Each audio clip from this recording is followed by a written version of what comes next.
Here we go. Down the long hallway.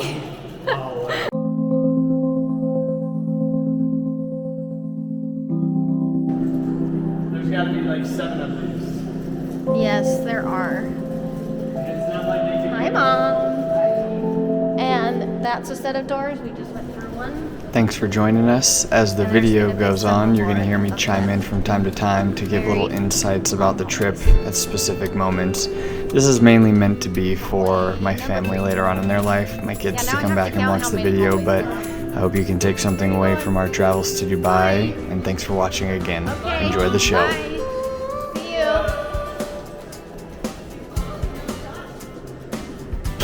Approaching hallway 4. This hallway in LAX went on seemingly forever. The airport was under construction, and this allowed us to travel between the Alaska Airlines terminal and the international terminal. There she is. She's coming.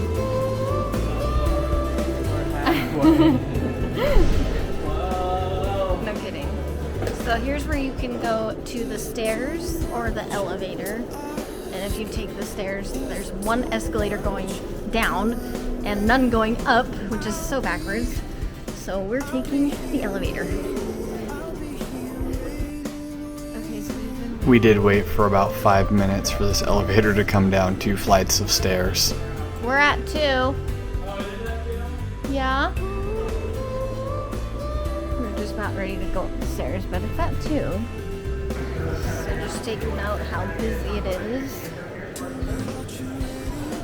Busy. When we get to the international ones, it's gonna be a little less busy. Jason, don't walk straight. Just kidding. Yeah, right. That would be an accident. Tom Bradley, not to be confused with Tom Brady. Not only is there 50% less people,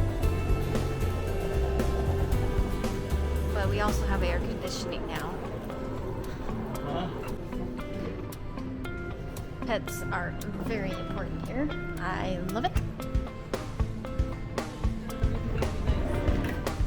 Some more construction. And a lot less people. So one thing that was really confusing was because we booked through Alaska Airlines, we didn't have a physical boarding pass for Qatar Airways. So when we got to LAX, we wanted to go into the Qantas Lounge instead of using the Alaska Lounge because the Qantas is substantially better. And we had to physically exit airport security, go to the Qatar Airways stand because there was no agent working on the inside of security yet because there was only one flight leaving that day. So we had to exit security, get a physical boarding pass, come back through, and only then were we allowed access into the Qantas Lounge. So that was a little frustrating and just something to make note of. Steers are going on. We got some nice shops to do a little bit of shopping if you want. Around the corner is where it's at. My wife mentioned shopping here, and as you can see the Bulgari stand in front of us, she actually circled back and ended up buying a purse. Pro traveler hack.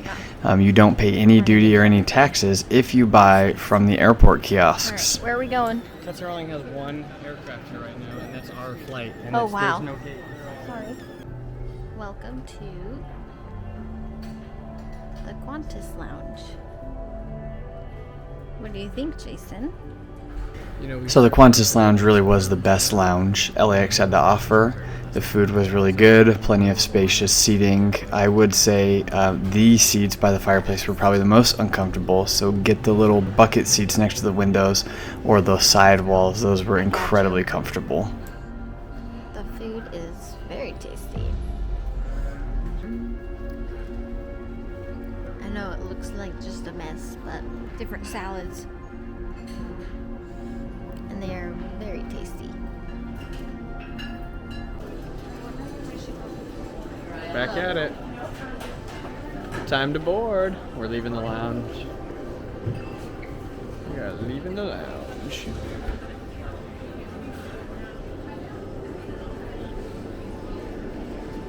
Next stop, Doha.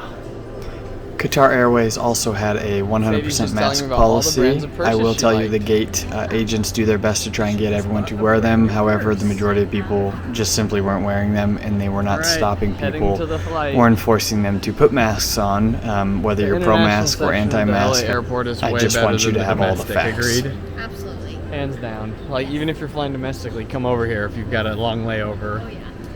Just make the hike. Yep.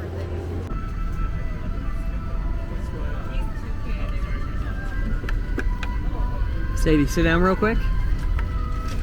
Sit down. So I can show everyone. Oh.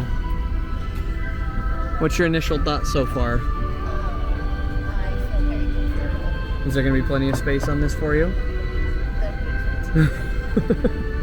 Good. So hopefully you can hear me with Jason talking over there. But here it is from my perspective.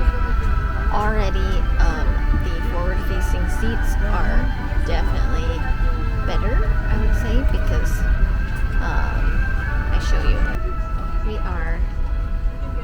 I'm able to smash all the stuff against the window because I'm very messy. And really, you do feel very private because there's where you look. And then when you look over at Jason, he's looking right at everybody. Huh? So, there you have it. So I do want to say on the Qatar Airways Q Suites, you do want to get the seats that are against the window in the aisles. You do not want the center box seats. As cute as it is to go ahead and make a bed for you and your loved one, air conditioning vents are so high that it's hard to get fresh air. So on the way coming home, my wife and I actually sat next to each other, and that's in a later video, but we did regret that on the way coming home. Still a very comfortable flight. I mean, this is just being super nitpicky, but if I could go back and do it again, I absolutely would have picked the window seats all day long. The seats were super comfortable for me. I'm 6'2". I slept for 14 hours total on a 15-hour flight. So anyways, I can't say enough good stuff about Qatar Airways. They were shaving fresh truffle on my meal and just constantly making sure we had enough food and drink. Just world-class service.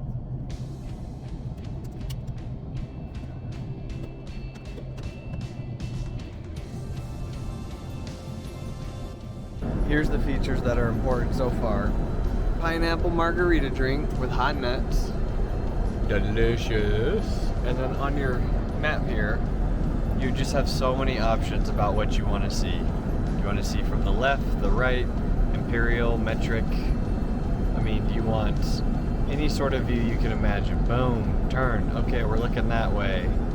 I always reset the view, but do you want map points? Do you not want map points? Do you want to know what points of interest are nearby? I mean, it's pretty awesome. Yeah, and I believe they said our final cruising altitude is going to be 59,000 feet. Yeah. So we're at 33 right now and still rising. Anyways, this is exceeding my wildest expectations. As I have my Yes, of course. have my Qatar gym jams on. Show me your back. He is Qatar 22. Because I am in seat 22. Just kidding, it's 3A. I'm saying 22. It's going with the FIFA thing. I think so, yeah. FIFA. FIFA, you're thinking like FIFO, first in, first out. That's an ex-phlebotomist for you. It's FIFA. See where the confusion lies. I'm not gonna lie to you, the jet blast facing backwards when we took off is probably one of the funnest feelings I've ever had. So I can't recommend facing backwards enough. And here comes Sobo. Water. And while they do advertise food on demand, just make sure you get it early because once it's gone, it is gone. No stopping at the corner gas station. We're over Iraq right now. Iraq.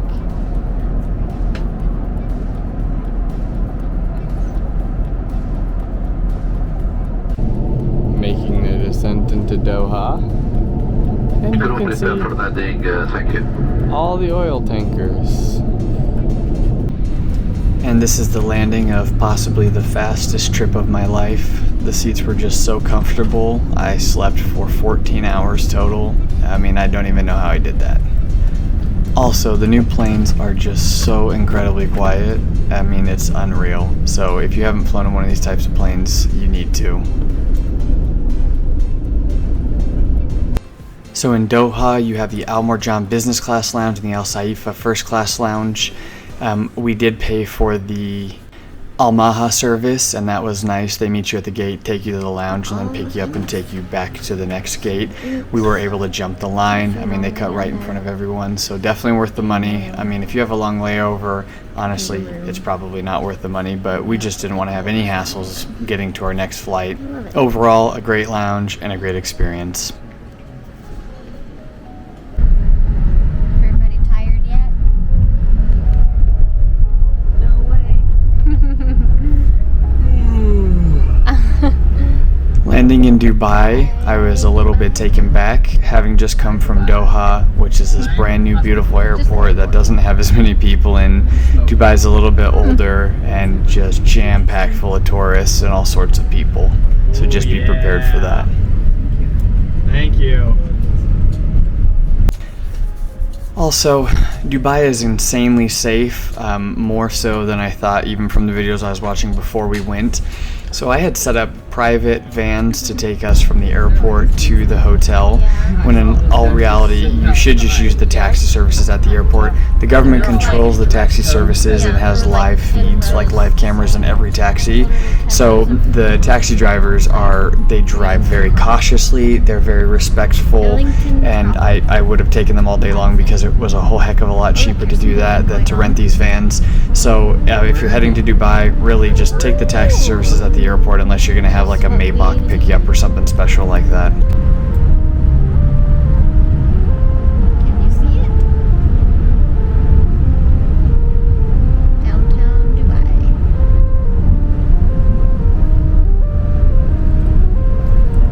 We'll be staying here next 4 or 5 days. 4 or 5 days. Not even 3 days.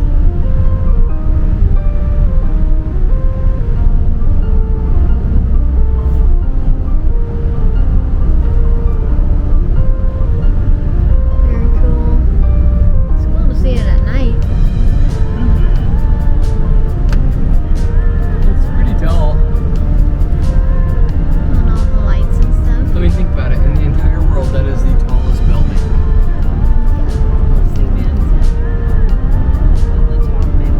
Our trip was divided into 2 segments. The first segment was on Blue Water Island, which is owned by Caesars Resorts. We did that for a couple days. And the vast portion of our trip was at the Palace Hotel downtown, which is an address hotel, which means think of it like the MGM Grand and the Caesars conglomerates. The address is a conglomerate owned by the Emaar Company, which is a family member of the royal family who owns a good chunk of the real estate in Dubai.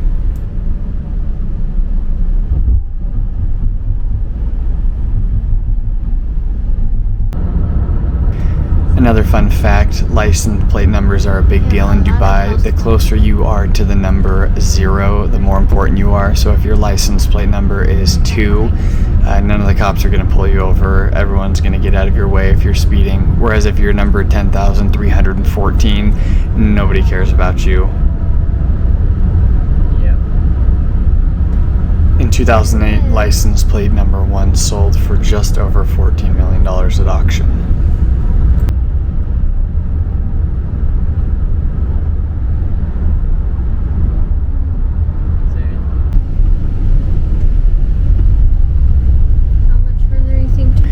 While Caesars Blue Water is very cool, it's also very remote, so download the Careem app, Careem, on your phone. Don't be afraid to order sodas, snacks. It comes to you real quick. It's super affordable. I just got tired of paying $14 a can for a can of Coke at the hotel. Water Island. And we were looking forward to going in the world's tallest Ferris wheel right there, but unfortunately it went into maintenance the night we arrived and was under maintenance the whole time we were there. So that concludes the travel portion from Boise to Dubai. Thanks for watching. Like, comment, subscribe, and see you on the next video.